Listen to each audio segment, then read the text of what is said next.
Mazungumzo ya Urusi na Marekani kufanyika wiki ijayo. Hii ni Nje ya Box TV update, langu jina na Christina Mbalku. Mjumbe wa uchumi wa kimataifa wa Urusi anayehusika na mazungumzo kati ya nchi hiyo ya Marekani, Kirill Bivmet, amesema mataifa hayo mawili huenda yakafanya mawasiliano mapema wiki ijayo.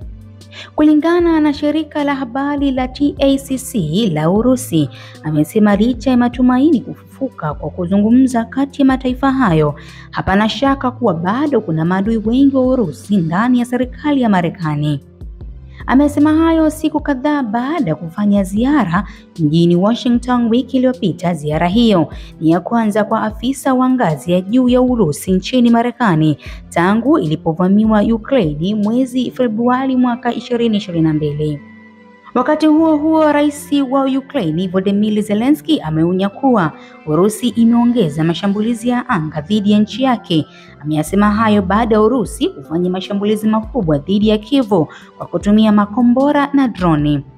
Kulingana na waziri mkuu msaidizi wa Ukraine, hayo yanajili wakati Urusi ikisema kuwa imetikisa kijiji kimoja katika mkoa wa Sumy ndani ya Ukraine.